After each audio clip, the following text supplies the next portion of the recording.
Hello students, good morning. आज की class में आप सभी का स्वागत है। आज की क्लास में हम मापन तथा मात्रक नामक चैप्टर के अंतर्गत मूल राशियां और मूल मात्रक का अध्ययन करेंगे। तो आइए सीखें और देखें कि क्या है मूल राशियां और मूल मात्रक। भौतिक राशियां, जिसे हम फिजिकल क्वांटिटीज कहते हैं, की परिभाषा आइए देखें। वे सभी राशियां जिनका संबंध किसी भौतिक परिघटना से हो, जो एक संख्या द्वारा व्यक्त की जा सके और जिनका प्रत्यक्ष या अप्रत्यक्ष रूप से मापन किया जा सके, भौतिक राशियां कहलाती हैं।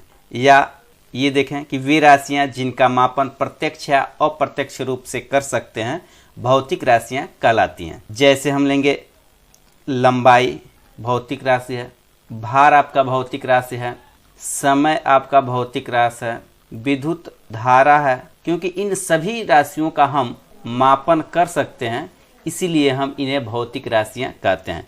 भौतिक राशियों के विषय में और डिटेल जानने के लिए ऊपर आई बटन पर क्लिक करके देखें। तो सिंपली हम यहाँ पे जान जाते हैं कि वे राशियां जिनका हम प्रत्यक्ष या अप्रत्यक्ष रूप से मापन करते हैं, उन्हें हम भौतिक राशियां कहते हैं।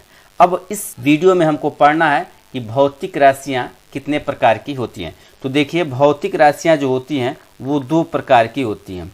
पहले को हम कहते हैं मूल राशियां, जिसको इंग्लिश में फंडामेंटल क्वांटिटीज कहेंगे।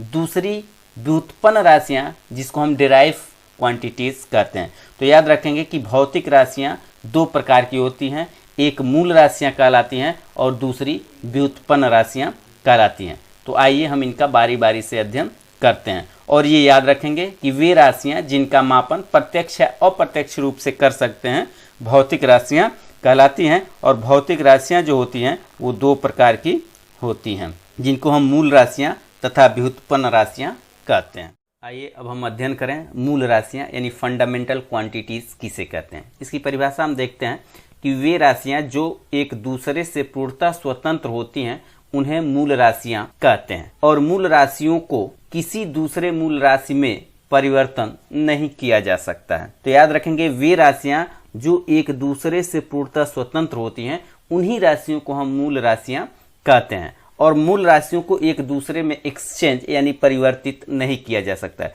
भौतिक विज्ञान की अगर बात हम करें तो भौतिक विज्ञान के अध्ययन के लिए कुल 7 भौतिक राशियां मानी जाती हैं।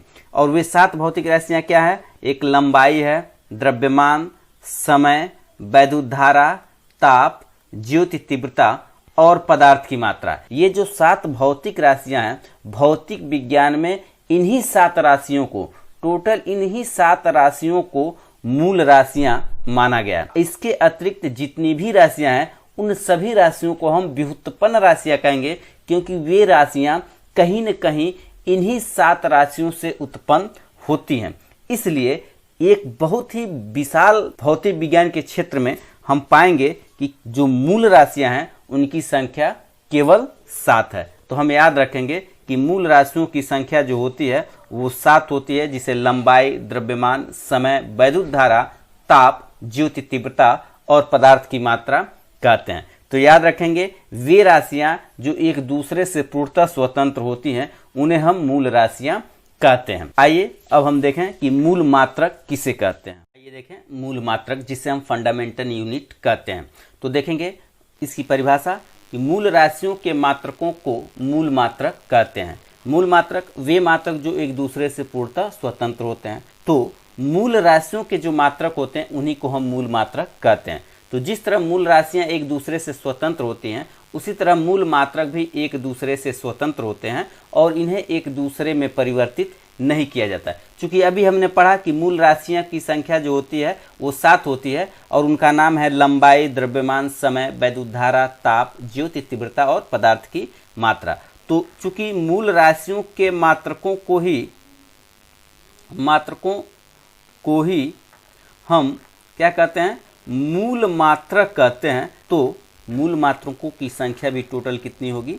7 होगी। अब इनका नाम जान लेते हैं कि लंबाई का जो मात्रक होता है उसको मीटर कहते हैं, द्रव्यमान का जो मात्रक होता है उसको हम किलोग्राम कहते हैं, समय को हम सेकंड में मापते हैं, वैद्युत धारा को हम एम्पियर में मापते हैं, ताप को हम केल्विन में मापेंगे, ज्योति तीव्रता का जो मात्रक होता है वो कैंडेला होगा और पदार्थ की मात्रा को हम मोल कहते हैं। तो इस प्रकार मूल राशियों के मात्रकों को ही हम मूल मात्रक कहते हैं। चूंकि मूल राशियों की संख्या 7 होती है, इसलिए मूल मात्रकों की भी संख्या 7 होती है। तो हम याद रखेंगे कि मूल राशियों के मात्रकों को ही हम मूल मात्रक कहते हैं। चूंकि मूल मात्रकों की संख्या जो होती है वो 7 होती है, क्योंकि मूल राशियों की संख्या भी 7 ही होती है। तो चूंकि मूल राशि के मात्रक मूल मात्रक हैं, तो मूल मात्रकों की जो संख्या होगी वो टोटल 7 होती है। और इनको भी एक दूसरे में एक्सचेंज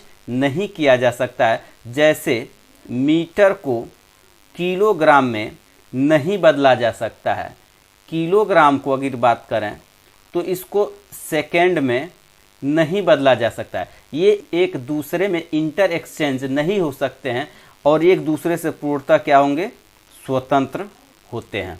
तो इस प्रकार हम याद रखेंगे कि मूल राशियों के मात्रकों को हम मूल मात्रक कहते हैं, जो मूल मात्रकों की तरह ही एक दूसरे से स्वतंत्र होते हैं तथा इन्हें एक दूसरे में परिवर्तित नहीं किया जा सकता है। और मूल राशियों के समान ही मूल मात्रकों की संख्या भी टोटल 7 होती है। आज की क्लास में इतना ही। मिलते हैं नेक्स्ट क्लास में नेक्स्ट टॉपिक के साथ। तब तक के लिए गुड बाय।